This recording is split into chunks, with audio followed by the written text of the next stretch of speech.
Jim's wild lawn was his last stand, a stubborn patch of defiance against a city's cold rules.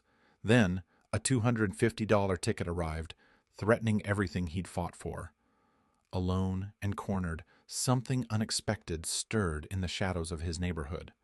But what happened next will shock even those who thought they'd seen everything. But first, let's go back to the beginning.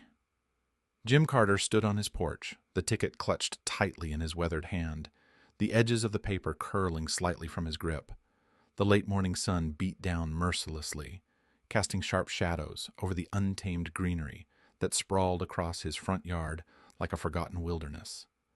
The wildflowers swayed faintly in the hot breeze, their colors faded but stubborn, and the tall grass whispered memories of days when the earth seemed less burdened and his spirit less worn. To the neighbors driving by, the yard might have looked unkempt, even careless.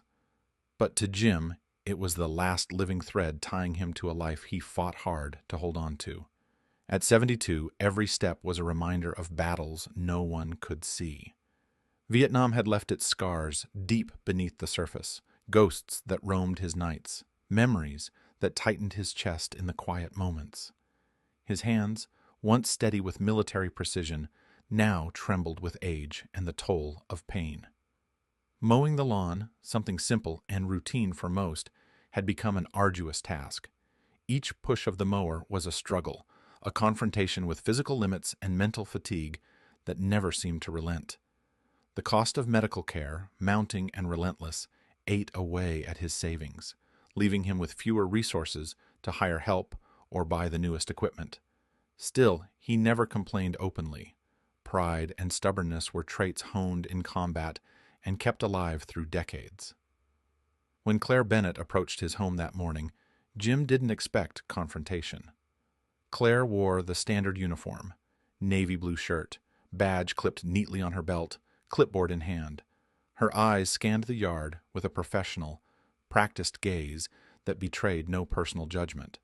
She knew the code well: grass no taller than 6 inches, no debris, no weeds choking the neighbor's view. These rules weren't arbitrary to her. They were the backbone of Cedarville's sense of pride and communal respect, the invisible lines that maintained order and harmony. Having grown up in this small town, Claire felt personally invested in upholding its standards. She remembered how she and her friends played in these neighborhoods as kids, how each yard told a story of care and community spirit. Seeing properties slip into disrepair felt like a slow unraveling of something precious. The ticket she handed to Jim was a matter-of-fact act devoid of malice or triumph. The citation cited overgrown lawn and specified a $250 fine if the issue wasn't resolved within 10 days. Claire's voice was calm but firm as she explained the consequences, emphasizing the importance of compliance. To her, it was just part of the job, a small ripple in the everyday current of municipal management. But to Jim, that slip of paper was a thunderclap, a symbol of profound disconnect. It was as if his decades of sacrifice, his struggles against unseen enemies both abroad and at home, were invisible to the world now, reduced to an infraction in a neighborhood maintenance handbook. The ticket felt like the city's cold hand pushing him aside, an impersonal judgment delivered without context or compassion. His lawn wasn't a reflection of laziness, but a testament to battles fought long after the war ended, in his mind, in his body, in his dwindling strength. The citation wasn't just a fine, it was an indictment of his worth, an official statement that his hardships were inconvenient. Neighbors whispered as Claire left, some nodding in agreement, others shooting Jim sympathetic glances. He was no stranger in Cedarville. Everyone knew the quiet veteran who waved from his porch and who never caused trouble. Yet today, the same neighbors who admired his past seemed to side with the rule book, forgetting the man behind the tall grass. The city's rigid enforcement left no room for nuance, no space for a story of a man whose battlefields extended far beyond the visible. Jim's jaw tightened as he stared out at the yard that had long been a refuge and a reminder of resilience. The scent of sun-baked earth mixed with wildflowers, stirred a bitter cocktail of anger and sadness inside him. This was more than a lawn. It was his legacy, his defiance against a world that seemed eager to write him off. And now, that legacy was under threat by a rule that saw only disorder, not struggle. The ticket was a slap from a system that demanded uniformity but overlooked the human stories tangled within its lines. In that moment, Jim felt the weight of isolation heavier than ever. The city's cold bureaucracy might see only a violation, but beneath that label was a man whose pride was wounded, whose dignity was challenged, and whose fight was far from over. News of the ticket had rippled through Cedarville faster than Jim could have imagined, carried on murmurs in grocery aisles, exchanged glances at the post office, and shared over backyard fences. The narrative was simple yet powerful. A war veteran, long burdened by invisible wounds, now punished for the unruly growth of his front yard. To many, it was more than a municipal code violation. It was an injustice, a callous disregard for sacrifice. Sympathy swelled in the hearts of neighbors who had known Jim as a quiet, steadfast presence in their midst. The overgrown lawn was no longer just grass and weeds. It was a symbol of struggle, resilience, and now, unwanted confrontation. Yet beneath this communal uproar, Jim felt an ever-deepening solitude. The fine threatened more than money. It threatened his sanctuary, his home, the last bastion of independence after years of fighting for his country, and then for himself. Each phone call to the city council ended the same way. No exceptions, no leniency. The bureaucracy was unmoved by his story, cold in its insistence on rules above all else. Jim's heart sank with every letter, each response a reminder that compassion had no place in the rigid framework that governed his life now. His nights grew restless, haunted not by distant memories of war, but by the tangible fear of eviction. The weight of impending loss crushed his pride, leaving behind a raw vulnerability he struggled to hide. He had faced death in foreign lands. Now he confronted a different kind of battle, one fought with paperwork and impersonal voices on the other end of the line.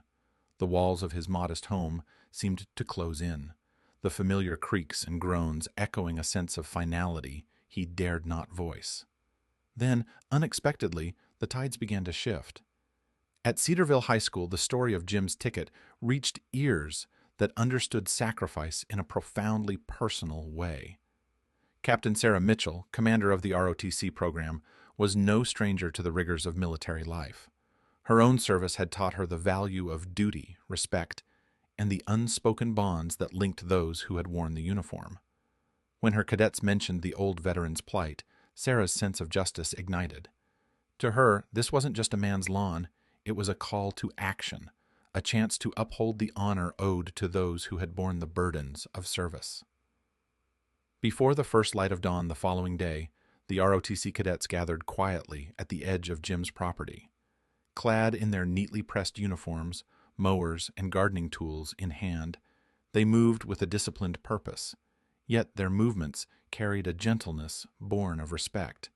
The air was thick with summer's humidity, the only sounds the steady hum of engines and the rhythmic rustle of grass falling beneath blades. It was a transformation wrought not by force, but by care, a restoration of order guided by empathy. Jim awoke to the unfamiliar sight of his yard reborn. The tangled wilderness of wildflowers and tall grass had given way to a pristine, orderly expanse of green. The neat lines of freshly cut grass stretched evenly across the lawn, a silent testament to kindness and solidarity. For a moment he stood speechless, his breath caught in his throat. Tears, unbidden and swift, pooled in his eyes, tears not simply for the physical change, but for the deeper, more profound message it conveyed. Here were strangers who chose to fight alongside him, to shoulder some part of his burden when the system would not. The gesture struck at the core of Jim's wounded pride, restoring a sense of dignity that had been slipping through his fingers like sand. It was a quiet rebellion against isolation, a reaffirmation that community could still mean something beyond rules and regulations. In that dawn-lit yard, Jim saw more than trimmed grass. He saw allies who understood the value of honor and sacrifice, a reminder that even in hardship, no one had to stand alone. The tension that had been tightening like a noose around his chest loosened, replaced by a fragile hope that perhaps the fight was not yet over. The freshly mown lawn at Jim Carter's home was more than a simple gesture of kindness. It became a catalyst for change. When Jim, bolstered by the quiet strength of the ROTC cadets and the mounting chorus of his neighbors, stepped into the city council chambers, he carried with him more than just trimmed grass and tidy edges. He carried the collective voice of a community unwilling to overlook justice in favor of rigid bureaucracy. The air in the council room was thick with anticipation. Every face turned toward the modest veteran whose presence now demanded recognition beyond protocol. The council members, initially unmoved by cold citations and impersonal rules, found themselves confronted with the palpable reality of Jim's life, a man shaped by sacrifice, burdened by invisible scars, and grounded in resilience. Testimonies poured forth from neighbors who spoke not only of Jim's contributions as a veteran, but of his decades of quiet dignity and neighborly goodwill. Captain Sarah Mitchell's calm yet firm words highlighted the essential balance between law and humanity, reminding the council that codes were meant to serve the people, not crush them. The collective plea resonated in the room, fairness tempered by compassion, enforcement shaded by understanding. After hours of deliberation, the council's tone shifted. A unanimous vote dropped the $250 fine, a symbolic yet profound acknowledgement that rules, no matter how well-intentioned, must bend before the complexities of human experience. The decision rippled through Cedarville like a wave of restoration, a sign that justice could prevail when people chose empathy over indifference. Meanwhile, Claire Bennett, the code enforcement officer who had issued the ticket, stood quietly apart, absorbing the community's reaction with a mix of reflection and humility. The episode forced her to reconsider the rigid lens through which she viewed her duties. Codes, she realized, were not mere lines on a page, but frameworks deeply intertwined with the lives they governed. With a newfound understanding, Claire sought out Jim personally, approaching his porch with a tentative yet sincere apology. Her voice bore the weight of recognition and regret as she admitted the harshness of her earlier actions and pledged to advocate for policies that honored the sacrifices of veterans and others struggling quietly within the city's folds. Jim, who had spent so long wrestling with isolation and frustration, found in Claire's words an unexpected bridge, an acknowledgement that even those enforcing rules could grow, learn, and change. It was a moment that dissolved years of silent tension, replacing it with cautious hope for a future where his struggles might be met with grace rather than judgment. The final chapter of this saga unfolded not in the sterile halls of government, but beneath the open sky of Jim's backyard. The neighborhood, once fragmented by quiet discontent, gathered together for a barbecue hosted by Jim and the ROTC cadets. The scent of grilling meats mingled with the laughter and conversation of neighbors who had become something more than acquaintances, united allies in a shared cause. Children ran freely across the freshly cut grass, their energy a living testament to renewal and community spirit. Stories were exchanged, bonds forged, and the scars of conflict softened by the warmth of human connection. The event was not merely a celebration of victory, but a reaffirmation of collective strength. It underscored how adversity, when met with courage and solidarity, could transform a wound into a wellspring of hope. Jim's battle had transcended the boundaries of personal struggle to become a beacon of resilience, inspiring others to stand firm in the face of injustice. In those hours beneath the fading light, Cedarville was reborn, not just as a neighborhood, but as a community knit together by respect, compassion, and the unwavering belief that justice is not a cold decree, but a living, breathing promise, kept by those who dare to defend it.